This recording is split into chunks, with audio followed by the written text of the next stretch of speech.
A boy saves a homeless man from certain end, after which he learns that he has helped an unusual person.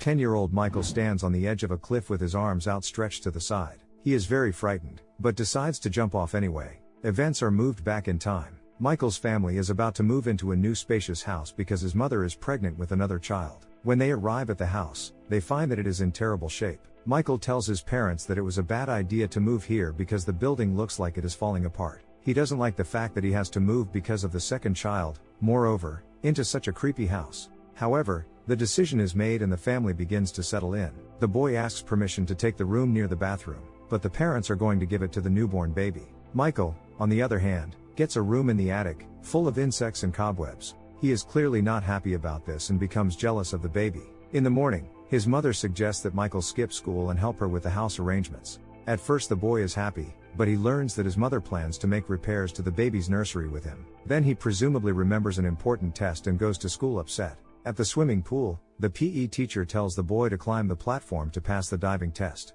But Michael is afraid of heights and cannot do it. Because of this, he is bullied in the shower by his classmates, but his best friend Licky stands up for him. After school, the boy decides to go into the rundown barn, which is in the garden of the house. A frightening male voice is heard from the darkness, asking him who is there. Frightened, Michael runs as fast as he can back home. There he finds his mother, crouching in pain, and calls her an ambulance. At the hospital, his father tells Michael that his mother gave birth to his baby sister. However, the baby girl was born prematurely and was placed in a special incubator. As soon as Michael sees his sister, he becomes fond of her and forgets all his hard feelings. Did you see that? She looked right at me.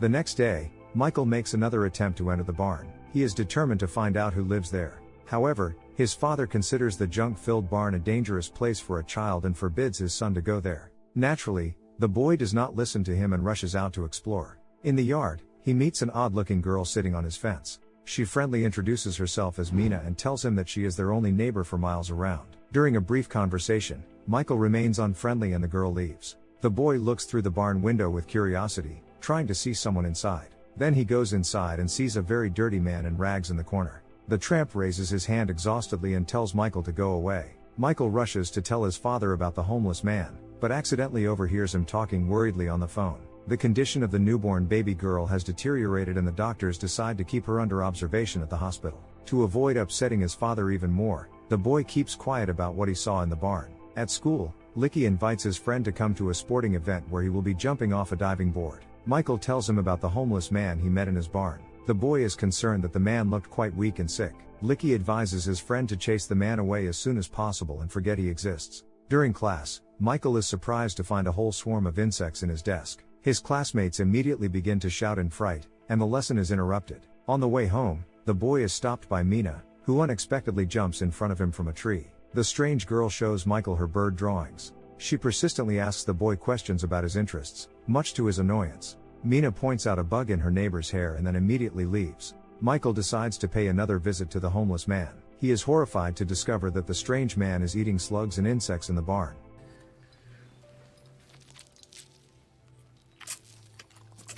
The kind boy offers to help him, and says he can get him some normal food. The man names the numbers 27 and 53 and says they are very tasty. He then chases the boy away and asks him to forget he exists. While the parents are worriedly talking to the doctors, Michael meets a sweet old lady named Grace at the hospital. Despite her age, she is full of positivity and says that the main thing in life is not to give up. But it's hard for the boy not to get discouraged in such an atmosphere. He slides his hand with a stethoscope into his sister's incubator and listens carefully to her heartbeat, comparing it to his own. At home, Mina catches her neighbor off guard again. You didn't tell me you had a sister. Nevertheless, she is the only one who asks Michael about his sister's condition. She also tells her new acquaintance that she is homeschooled. She loves nature and is fascinated by the poems of William Black, who walked without clothes and saw angels in the garden. Michael thinks he's just a lunatic. In the evening, his father orders food delivery, and the boy remembers the homeless man's wish. He asks to order dishes number 27 and 53.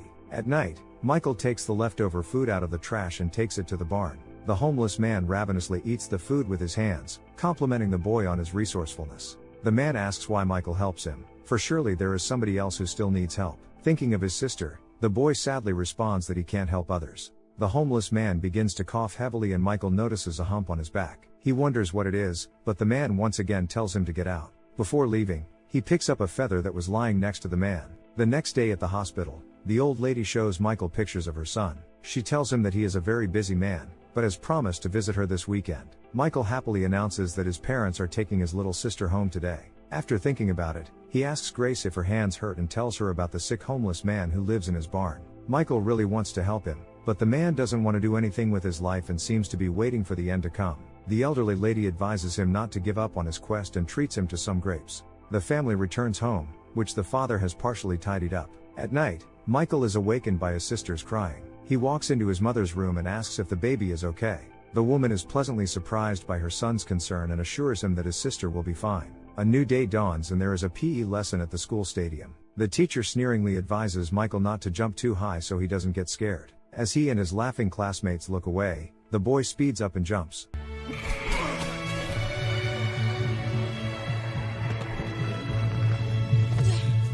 He jumps as much as 6 feet in length, yet no one notices. In the evening, Michael brings the homeless man some aspirin, which he spits out in disgust. Hearing the little girl cry, the man derisively taunts him and calls children useless creatures. The boy asks how the homeless man knew about the numbers on the menu.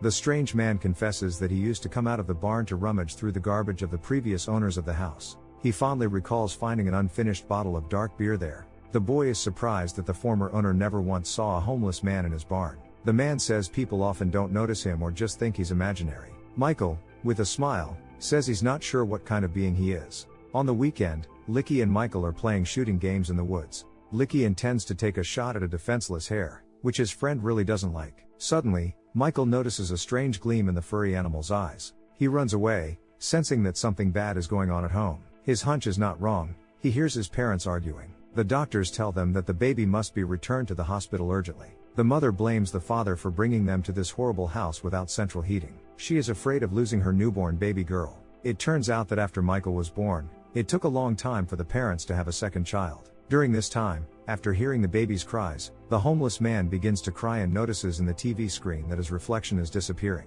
The adults leave with the baby to the hospital, leaving their son home alone. Michael gets angry and starts kicking bushes in the yard. This causes the wind to rise in the barn and an earthquake to occur.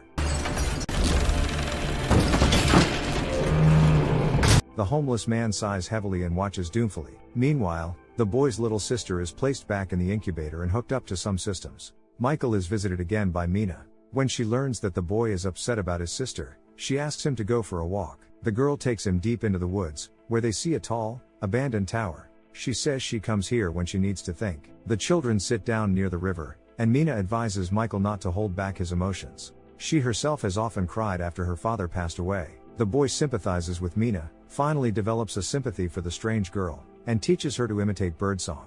Michael's parents are increasingly upset and look anxiously at the incubator with their little girl. The boy's father becomes irritable and hardly communicates with him. Lonely and sad, Michael decides to visit the homeless man.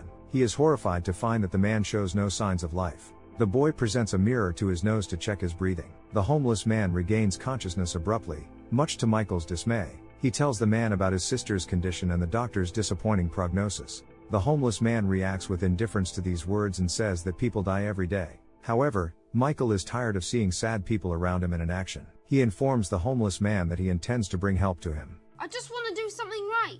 This bloody shed's about to collapse and you won't move. The man sneeringly says that Michael can bring the whole town to the barn. The boy leaves him, and the homeless man contemplates in wonder what he has said. Later, Michael brings Mina to the barn and introduces her to the man. The homeless man, in his usual manner, is rude to his new acquaintance. The boy gives him a dark beer, which he enjoys drinking. Mina touches the man's hand and notices that he is too cold, as if undead.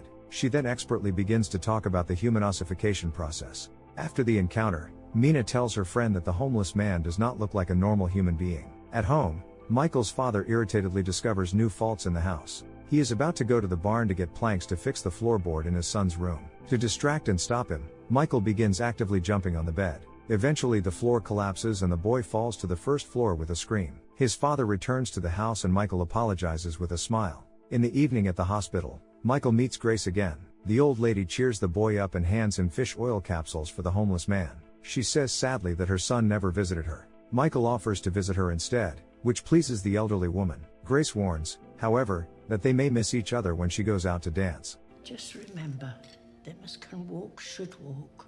The boy does not take Grace's words seriously, not understanding their meaning. In the ward, Michael's mother tearfully tells the family that the little girl's heart is not functioning properly. The doctors try to do everything they can, but the girl needs a complicated operation. At home, Michael's grief-stricken father drinks one bottle of dark beer after another. He is surprised to note that there should have been more bottles. With bitterness in his voice, the man tells his son that he regrets moving into the house. Michael wakes up in the middle of the night to loud noises from the garden. His father, who has been drinking too much, decides to vent his anger and set fire to the old barn. The boy desperately tries to stop him, but his father takes him back to the house by force. While the father searches for matches, Michael discreetly sneaks into the barn. He tries to convince the homeless man to escape, but he refuses to fight his fate. The father sets the decrepit structure on fire. However, Michael throws the homeless man onto his shoulders and manages to save him from the flames. Leaving him in the woods for the time being, the boy tries to soothe his sobbing father.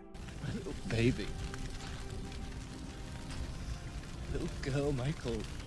After putting his father to bed, Michael runs to Mina's house for help and shows her his hand burned in the fire. Together, the children take the weary homeless man to the tower in the woods. Before falling asleep, the man gives his name, Skellig, and says that he is as old as the earth. The next day, the children feed the homeless man and decide to remove his old cloak. They are surprised to find that he has wings growing out of his shoulders. To figure out what kind of being Skellig is, the curious children decide to search for the homeless man's wings in some books. However, his wings do not look like the wings of insects, birds, or even angels. Studying the evolution of birds, Mina fantasizes that she and Michael can also change and live forever. Meanwhile, Michael's classmates sneak into his yard and eavesdrop on their conversation. The boys begin to make fun of him and Mina, and the boy decides to stop talking to them. In the middle of the night, the children sneak back into the high tower. They are surprised to find that Skellig has risen to his feet and is already eating mice on his own. Noticing the midnight guests, he asks them to come closer and hold his hands. The three of them take off and begin circling in the air. After landing, Skellig asks the children to remember this night. On his way out of the tower, Michael notices that his burned arm has healed. The joyful boy returns home and draws a portrait of Skellig. His father walks into his room, concerned that his son is always away somewhere. He also asks Michael where his beer has disappeared to, but the boy can't answer that. The caring children bring Skellig bags of food and medicine. They want the being to gain strength and be able to fly again. The children take the man to the river, where they clean the dirt from his wings. Though he continues to grumble, he lets them take care of him. Suddenly the clouds thicken and the children begin to get cold. Then Skellig spreads his wings, looks up at the sky, and the sun comes out from behind the clouds, warming the children. Later, Michael returns to school. In class, Licky hands him a note reminding him of the upcoming diving tournament. However, the boy has to return home urgently as his sister's condition has deteriorated again. Michael runs as fast as he can to Skellig in the tower and begs him to heal his little sister, just as he cured the boy's arm. However, the magical creature says he can't help anyone else and pushes the boy away. Why are you so unhopeful? Skellig sadly ruffles Michael's hair and apologizes to him. He has long lost faith in himself and considers himself useless. Because of what is happening, Michael does not come to his friend's competition. Noticing that he is not among the spectators, Licky botches his important jump. Upset, Michael goes to Mina's house and spends the night. He confesses that he did not want his sister before. The boy blames himself for not wanting to move, not helping his mother, and that's why his sister was born early. Mina supports her friend and says she is familiar with the feeling. She used to blame herself, too, and thought it was because of her bad behavior that her father passed away. But in fact he was just tired of life and decided to end it early. In the morning Michael asks his father to take him to the hospital so he can be with his family during the operation. The father is adamantly against this and tells his son to go to school. An altercation ensues between them. Michael yells and accuses his father of not talking to him and not even telling him that they have wanted a second child for a long time. In the end, the father hugs him and lets him go to the hospital with him. While his sister is in surgery, Michael decides to visit Grace. The nurses sadly inform him that the old lady passed away the previous night. The distraught boy recalls Grace's admonitions, in which she told him never to give up. The boy decides to try to restore Skellig's faith. He rushes as fast as he can into the high tower. Licky, carrying a rifle, notices his friend running past and decides to follow him. He catches up with Michael at the tower. Doran accuses him of not coming to the competitions. The boy doesn't understand why his friend has distanced himself from him and spends all his free time with the strange Mina. However, time is running out and Michael asks Licky to stay out of his way. Angry, Licky decides to climb to the top of the tower and find out what his friend is hiding up there. A fight breaks out between the children, and Michael tries to warn Skellig of the danger. At the top, Licky sees a frightened white owl and is about to shoot it. Then Michael pushes his friend and angrily tells him to get away. At the bottom of the tower, Skellig approaches Michael and anxiously examines his wounds from the fight. The boy tries to convince the creature that he is not hopeless and can fly. I believe in you. Even if you don't. Michael stands on the edge of the cliff, spreading his arms out to his sides. Closing his eyes, he jumps off. Nearly at the water surface, he is caught by Skellig, who manages to fly off. He lifts the boy into the sky, and together they joyfully fly over the surrounding countryside. Michael's sister's surgery ends. The doctor tells the nurse that the girl is unlikely to survive the night. In the evening, Skellig sneaks into the hospital, unseen by humans. He enters the room where Michael's mother has fallen asleep in the chair next to her daughter. Opening the incubator, Skellig takes the baby in his arms and ascends into the air with her. He looks fondly at the little creature and they begin to twirl together. In the morning, the baby's vitals come back to normal and she gets much better. The mother tells the family about a strange dream in which she saw a dirty man with wings. However, the woman was not frightened of him. She was quite sure that he had come to help them. Michael smiles at what he hears. He suggests that his parents name their baby sister Grace. Michael's life goes back to normal. On the way home, his father sings songs and smiles happily. The boy makes peace with Licky and comes to his next competition. The baby sister finally arrives home, where a beautiful bright room awaits her. The children throw Skellig a picnic near the cliff with his favorite foods. He thanks Michael for being able to restore his faith in himself. It is time to say goodbye, for there are many more people in the world who need help. Finally, Skellig mysteriously tells the children that he is something between a man, a bird and an angel. The man disappears into the sky among the birds, and the happy children go home. Do you believe that magical beings live among us? Share your opinions in the comments and don't forget to give this video a like. See you soon.